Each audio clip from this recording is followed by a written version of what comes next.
Evening, everyone. Today I want to do a little video talking about some of the tips I would suggest to anybody who's starting a farm, or not a farm, sorry, but starting gardening.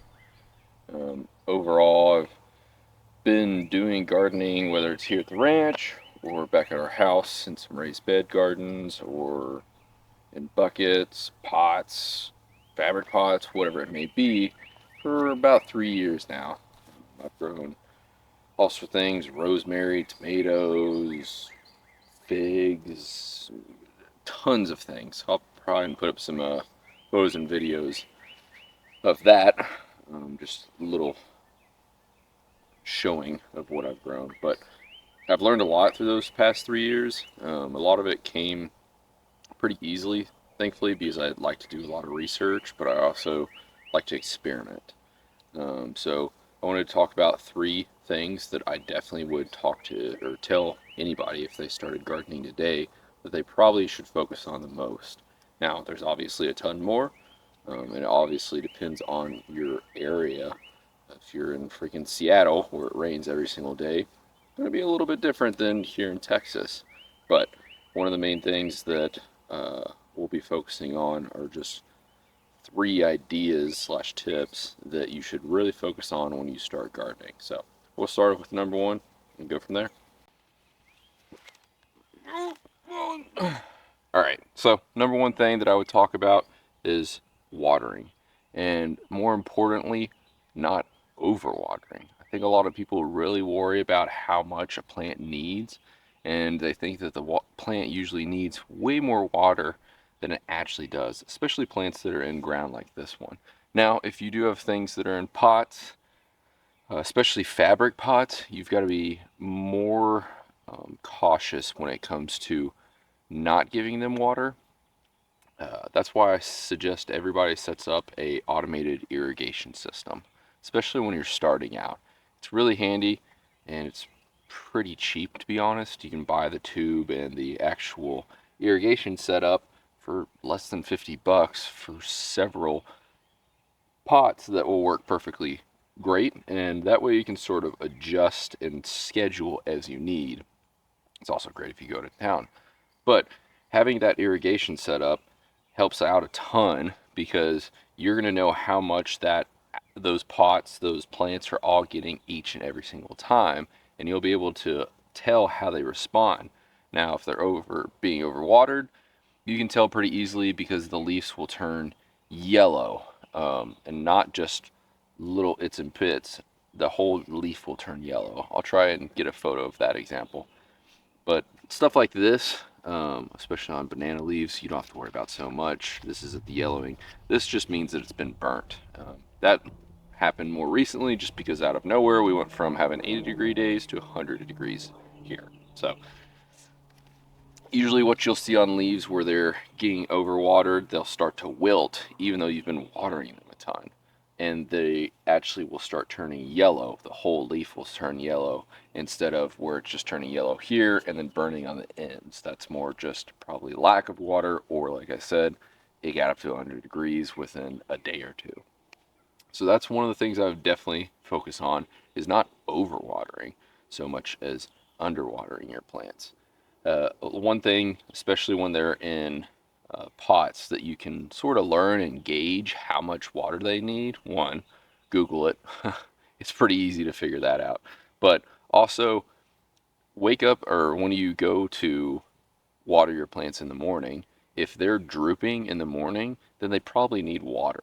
And the reason why I'm saying if they're drooping in the morning, if they're drooping in the afternoon, especially here in Texas, that just means that they're hot. I mean, that's just natural plant development. That's not that they mean, that doesn't necessarily mean that they don't have enough water. That just means that it's been a day. If you look at any sort of time lapse where plants are out in the sun during the afternoon, they get really wilty and then they pop up during the night. But if they don't pop up in the morning, that's when you should probably learn to water them. So it all just depends on a lot of variations. Like I said, fabric pots are going to seep water really quickly, and pots in general. In the ground, you won't have to water as much, but overwatering is more of an issue than underwatering for most people. And setting up the irrigation system will help. but also just monitoring how your leaves react in the morning will help you get a good gauge of how often you need to water everything. Second thing I wanted to talk about is fertilizing, specifically fertilizing plants that are in pots.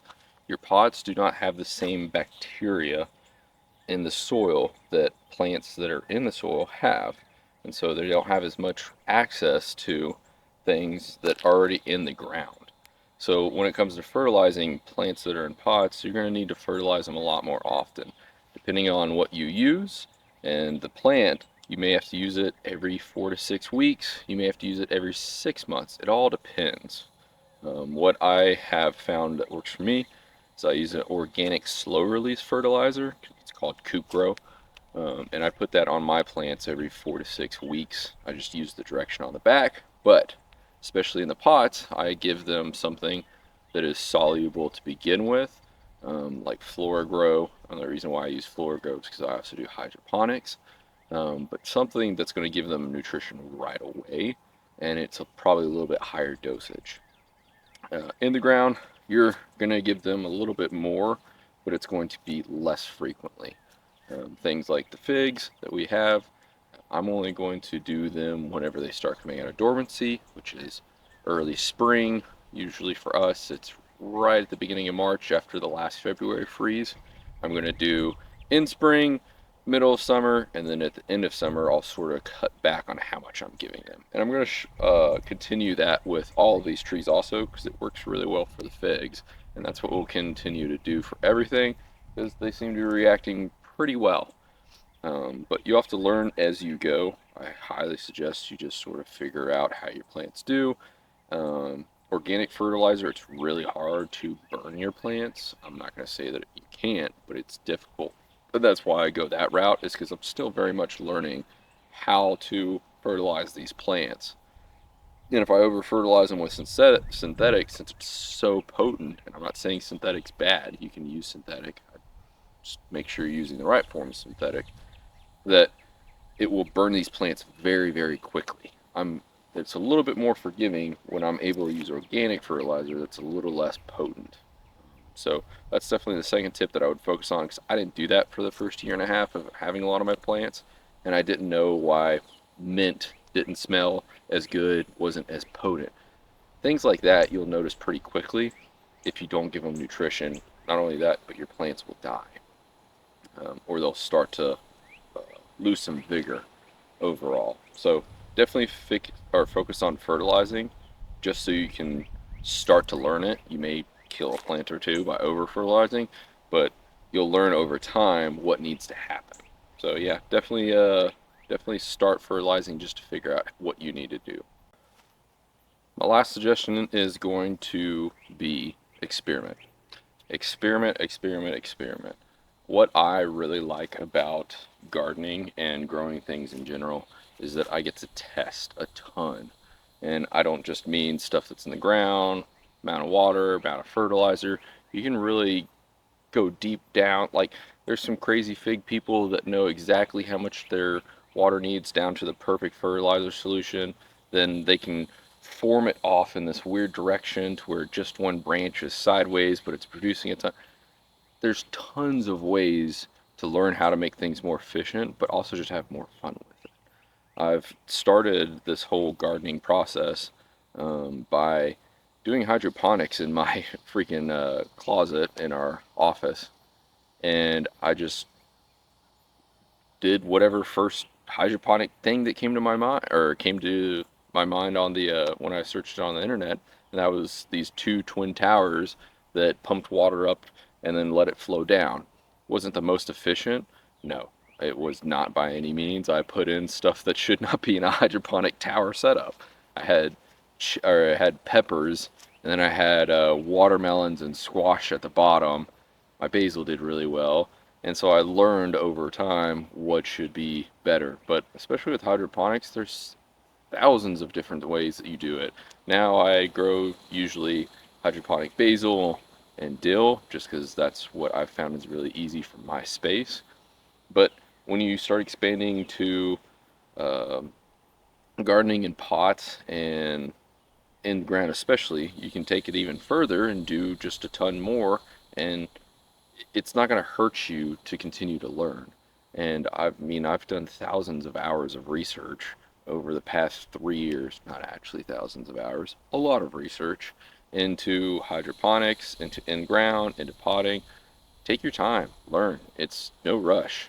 I mean, you've got tons of time to continually learn all this and learn how to make everything better. So that's probably been the most fun part for me this whole process is I've got to learn a ton, but I've also got to experiment and figure out which works for me and go away from maybe the norm because I think one way will work better than this way that's continually published. So that part for me has probably been the most fun so far.